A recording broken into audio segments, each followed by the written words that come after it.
Welcome to our service this morning. It's very nice to see you today. Just a few notices. Draw your attention to the back of our reading and hymns book. There is a due a dysgwyr service on the 17th, Monday the 17th at 12:30 here, which is going to be a short service for those of us who are learning Welsh. So there will be some words translated for those of you who are learning, and Bishop David will be leading, and so it's a chance for us all to get together and to practice. So the service will only be about 30-35 minutes long, and everybody is welcome, especially those of you who are fluent Welsh speakers. It'd be really nice to have you come and chat with everybody who's learning. Also, our Canon Secundus, we have a new Canon Secundus taking David's place, the Reverend Alex Mays. She's been appointed the new Director of Ministry.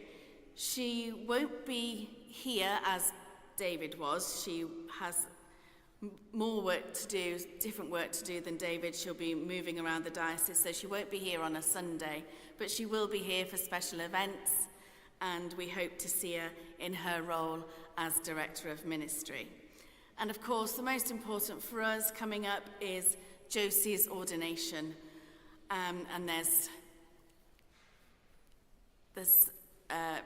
something about her bring and share lunch on the 30th. The ordination is on the 29th, which you are very welcome to also. But we're going to have a bring and share lunch after the 11 o'clock Eucharist, just to celebrate with Josie and give thanks for her ministry. Come, let us bow down and bend the knee and kneel before God, our Maker.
name of the Father, and of the Son, and of the Holy Spirit. Amen. Grace and peace be with you. And keep you in the love of Christ. Come, let us bow down and bend the knee and kneel before God, our Maker. As we gather to celebrate this Holy Eucharist to the glory of God, we prepare ourselves by confessing our sins, trusting in the goodness of our merciful Father, upheld by the gentleness of our companion Jesus, seeing our lives anew in the radiance of the life-giving Spirit. Heavenly Father, we have sinned in thought, word, and deed, and have failed to do what we ought to have done. We are sorry and truly repent. For the sake of your Son, Jesus Christ, who died for us, forgive us all that is past, and lead us in his way, to walk as children of light. Amen. Almighty God, have mercy on you, forgive you, and set you free from sin, and keep you in eternal life.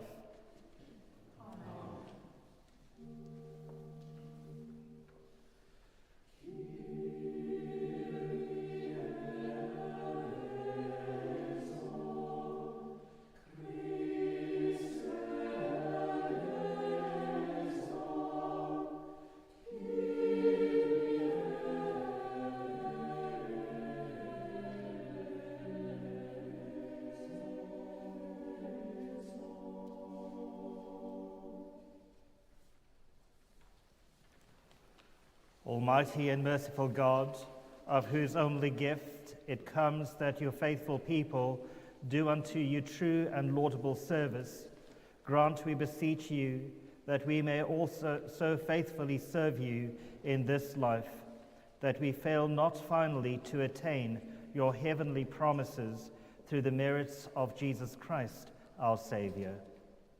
Amen.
A reading from the Epistle to the Hebrews. Dearly beloved, you have not come to something that can be touched, a blazing fire and darkness and gloom and a tempest and the sound of a trumpet and a voice whose words made the hearers beg that not another word be spoken to them. For they could not endure the order that was given. If even an animal touches the mountain, it shall be stoned to death. Indeed, so terrifying was the sight that Moses said, I tremble with fear. But you have come to Mount Zion and to the city of the living God, the heavenly Jerusalem, and to the innumerable angels in festal gathering, and to the assembly of the firstborn who are enrolled in heaven, and to God, the judge of all, and to the spirits of the righteous made perfect, and to Jesus, the mediator of a new covenant, and to the sprinkled blood that speaks a better word than the blood of Abel. See that you do not refuse the one who is speaking. For if they did not escape when they refused the one who warned them on earth, how much less will we escape if we reject the one who warns from heaven? Hear the word of life to the world. Thanks be to God.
Grace and peace be with you. And keep you in the love of Christ. Listen to the Holy Gospel according to St. Luke. Glory to you, Christ. At that time, one of the dinner guests said to Jesus, "Blessed is anyone who will eat bread in the kingdom of God." Then Jesus said to him, "Someone gave a great dinner and invited many.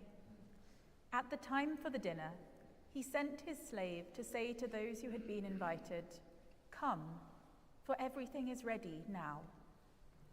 But they all alike began to make excuses. The first said to him, 'I have bought a piece of land, and I must go out and see it. Please accept my apologies.'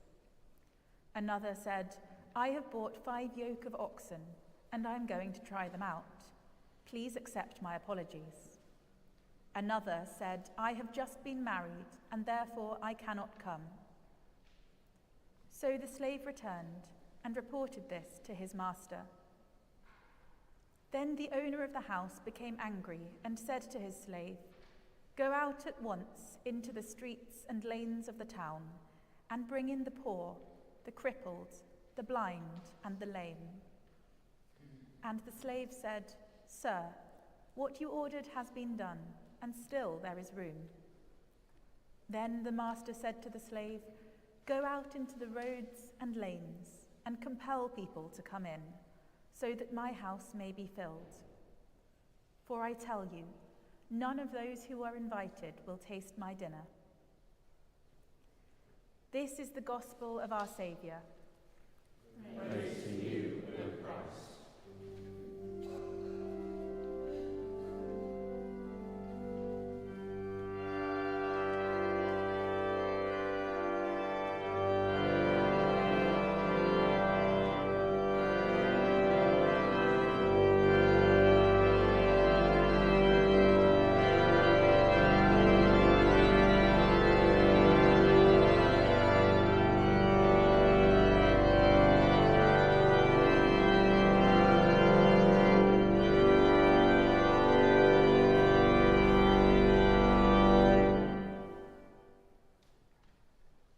Who would you invite to your dinner party?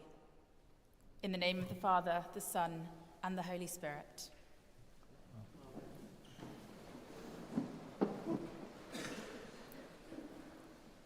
I've spent lots of time recently planning the invitations to my ordination, making the ember cards, deciding who to send them to, wanting everyone to know that they are welcome, but not wanting anyone to feel guilty for not being able to come.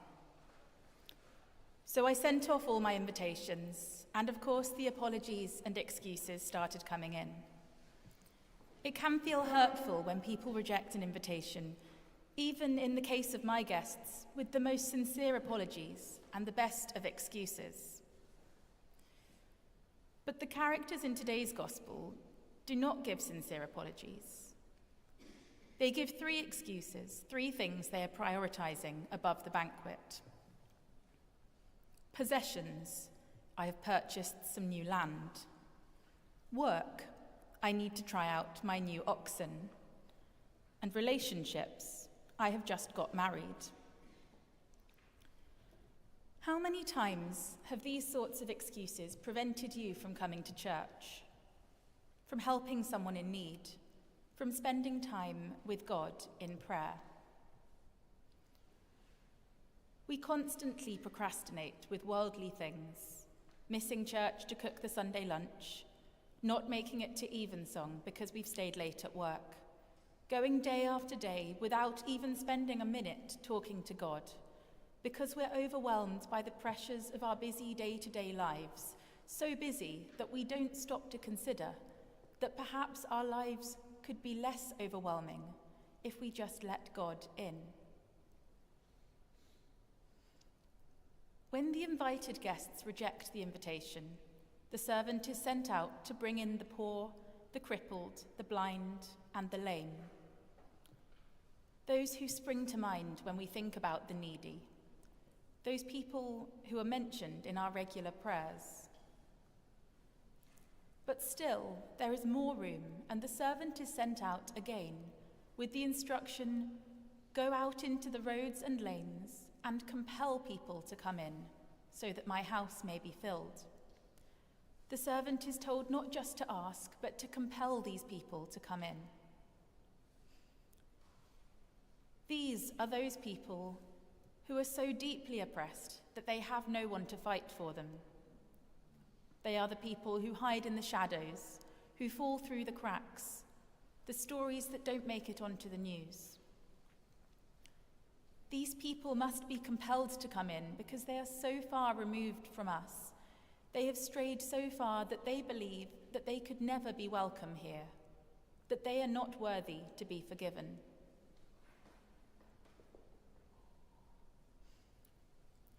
If we invite these people in and they don't come straight away, that's okay, as long as they know that this welcome is always here for them, that there is no expiry date on God's love, and there is nothing that they can ever do that God cannot forgive. We believe in a God of love and forgiveness. There is not one person in this world who is not loved by God, and there is not one person who cannot be forgiven. It is not enough to offer radical love and hospitality within this building if we do not go outside to bring people in. All sorts of people, not just those groups we often think about, those that are so often on our prayers or in our missional strategies, the children, the students, the elderly. Yes, of course we should work harder to make those people welcome, but we must go further than that, to reach out to those who are so far from us, whose lives are so different than our own. When did you last invite someone to come to church? We who are here today, we have at least taken the first step by accepting Christ into our lives. We are the lucky ones who already know the good news, whether we have been brought up in the Christian faith or whether we have come to it later in life. But accepting Christ into our lives is the bare minimum. I expect that a large majority of the people here today were brought up as Christians, and it is so often the converts who have to do all the work of converting others. It is those who have experienced the change of allowing God into their lives who are so keen to bring this to others. But each one of us is called to call others. Not to be embarrassed about our faith, to tell people what God has done in our lives, and to invite them to join us. In June 2009, Stephen Hawking held a party. He prepared decorations, food, and drinks. He He arrived at the party and waited for a few hours. Then, when no one turned up, he left. The next day, he sent out the invitations. This was an experiment to see if time travel was possible. Hawking hoped that the invitations and the knowledge of the event would survive for thousands of years, so that if time travel ever did become possible, the time travelers would have attended his party. The fact that they didn't, he said, provided experimental evidence that time travel is not possible. But how do we invite people to our services, to our celebrations? Adverts on social media reach a limited audience. This week's Sunday advert for the cathedral services has been seen 82 times on Twitter. The same advert on Instagram has been seen by 58 people, and Instagram tells me that 100% of those people already follow the cathedral account. We are quite literally preaching to the converted. So how do we take our message, our invitations, outside this narrow audience, to those who do not yet know us, to those who do not yet know Christ? I really can't resist the opportunity here to talk briefly about bells.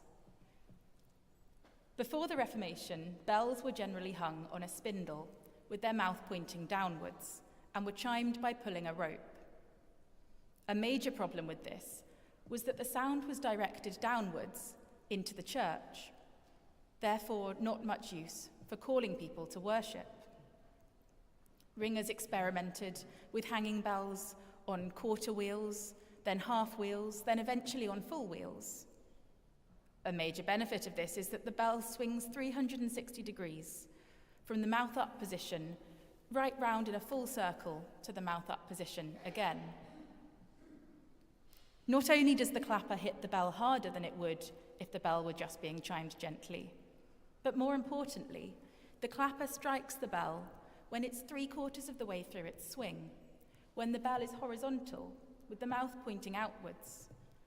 Therefore, the sound is projected away from the church, conveying its message that the service is about to start and inviting everyone to make their way to the church. We need to send the invitation before the party is over. We need to stop chiming the bell and start swinging it.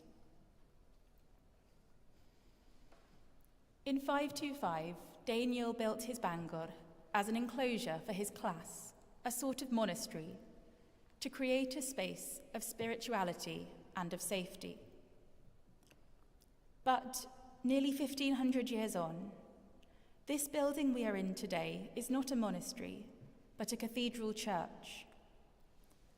It is not simply a place to take refuge in, to hide away from the world, but a place from which we must go out to minister to all God's people and to invite them into this space, to let them know that this is their space at the heart of their community.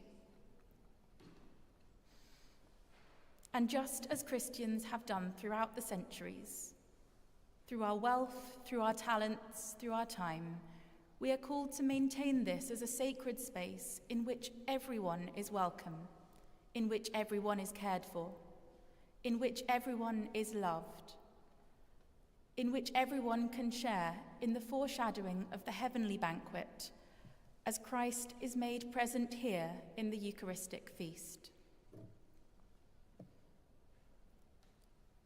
Who do you know outside these walls whose life could be transformed by faith? Who do you know who seems so far gone that all hope seems lost? Who do you know who is most in need of God's love? Who will you invite?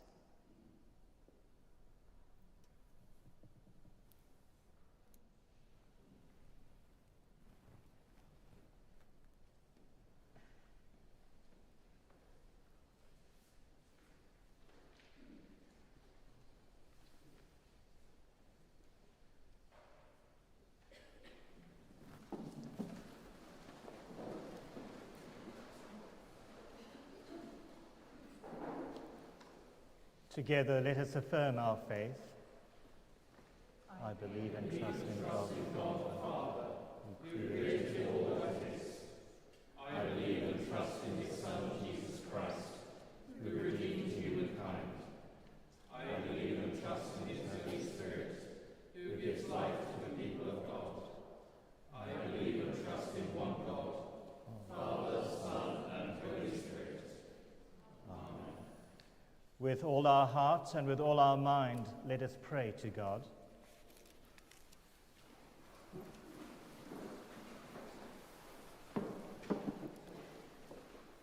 Let us pray in the power of the Holy Spirit, the source of healing and grace.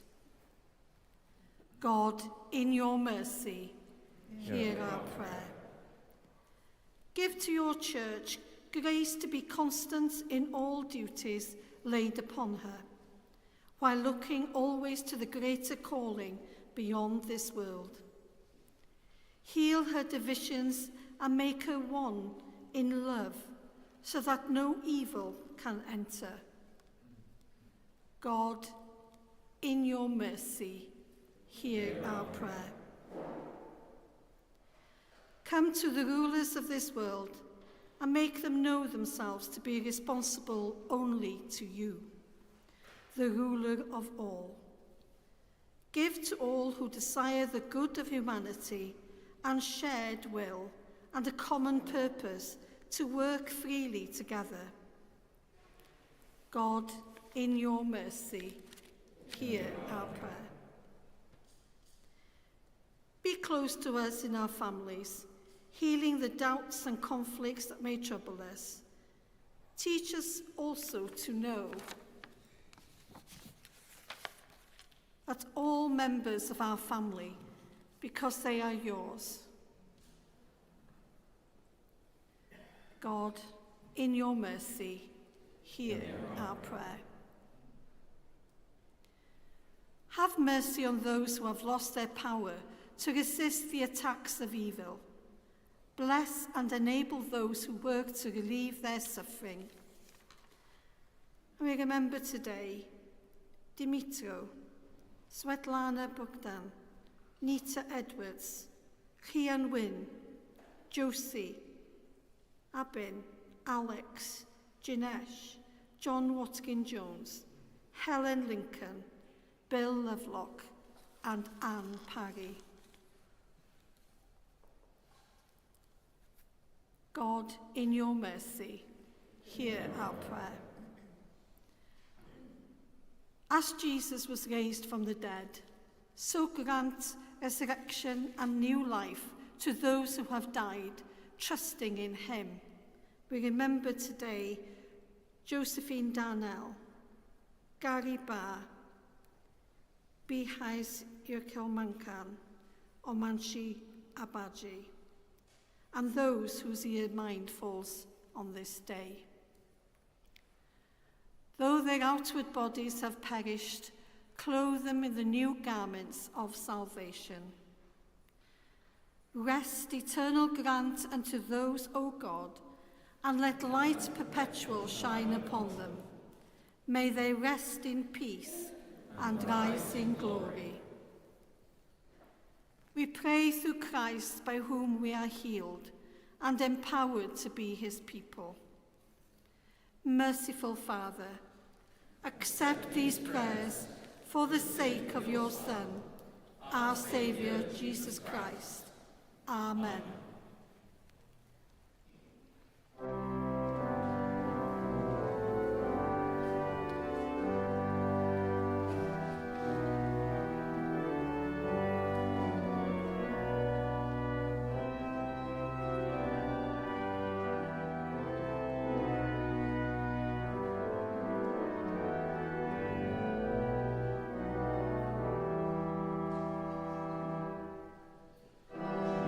is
We bring to this place the bread that sustains us.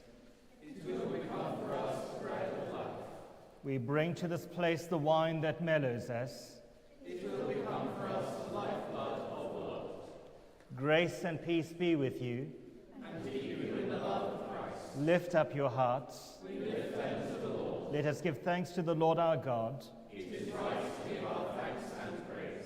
It is indeed right, it is our duty and our joy, at all times and in all places, to give you thanks, Holy Father, all-powerful and ever-living God, through Jesus Christ our Lord.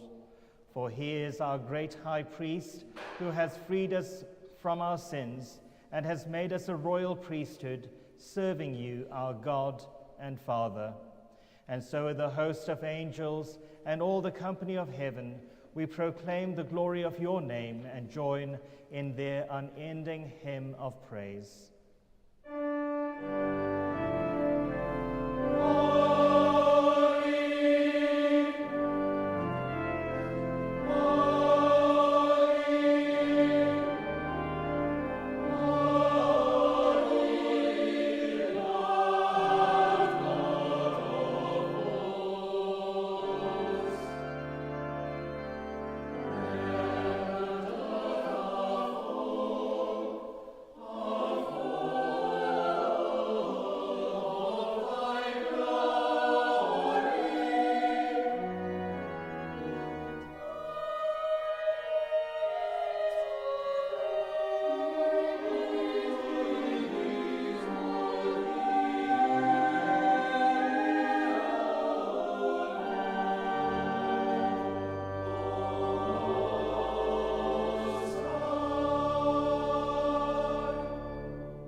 All praise and thanks to you, true and living God, creator of all things, giver of life. You formed us in your own image, but we have marred that image and fall short of your glory. We give you thanks that you sent your Son to share our life. You gave him up to death that the world might be saved, and you raised him from the dead that we might live in him and he in us. Sanctify with your Spirit this bread and wine, your gifts to us, that they may be for us the body and blood of our Savior, Jesus Christ. On the night he was betrayed, he took bread, and when he had given thanks, he broke it, gave it to his disciples, saying, "Take, eat. This is my body, which is given for you. Do this in remembrance of me."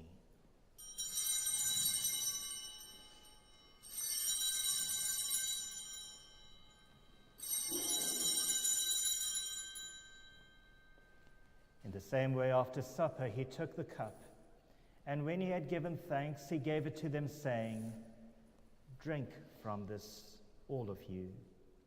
For this is my blood of the new covenant, which is shed for you and for many for the forgiveness of sins. Do this as often as you drink it, in remembrance of me."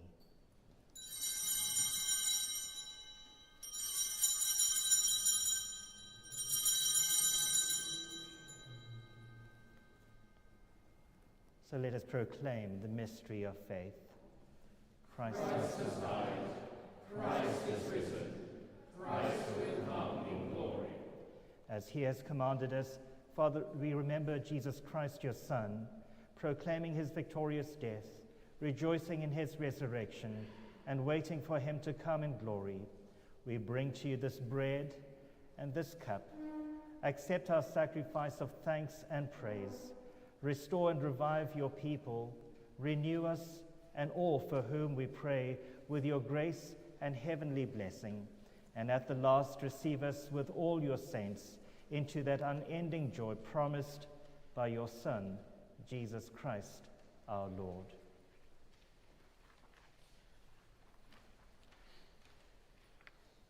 Through him, with him, in the unity of the Holy Spirit, all honor and glory are yours, Almighty Father, forever and ever. Amen.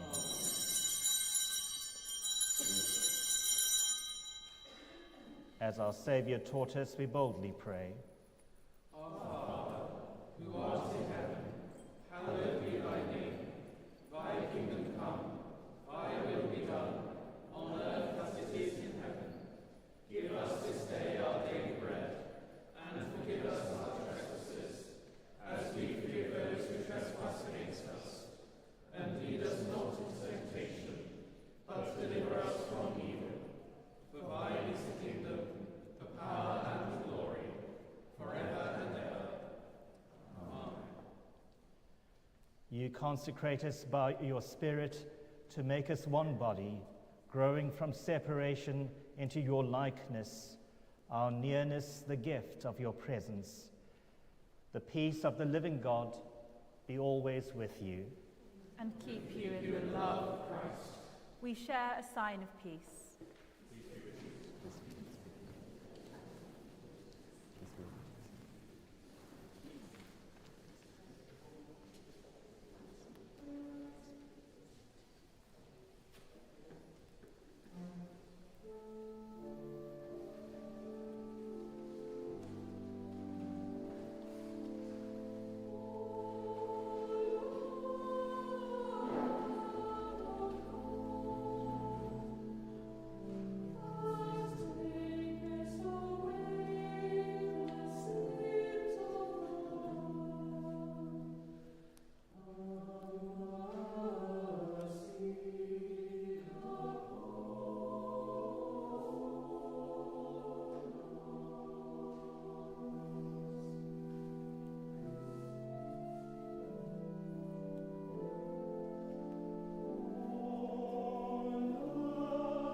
Jesus is the Lamb of God who takes away the sins of the world.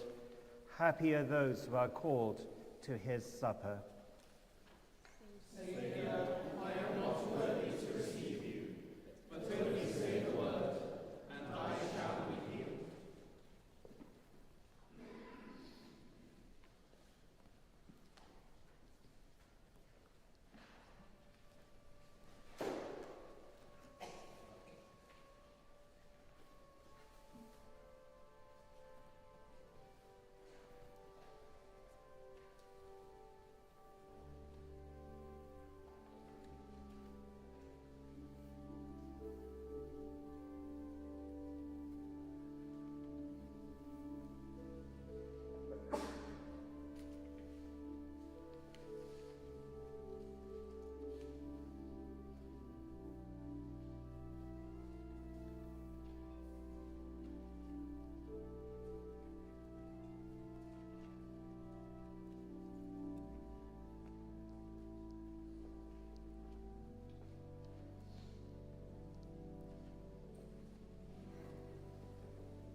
The body of Christ.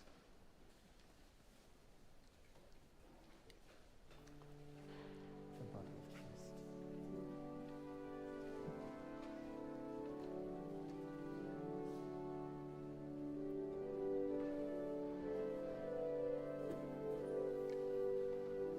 The body of Christ. The body of Christ.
Grace and peace be with you. And to you with the love of Christ. May the love of Jesus Christ draw you to himself. May his power strengthen you in his service. And may his joy fill your hearts. And the blessing of God Almighty, the Father, the Son, and the Holy Spirit be among you and remain with you always. Amen. Let us go forth in peace. In the name of Christ. Amen.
May the souls of the faithful departed through the mercy of God rest in peace.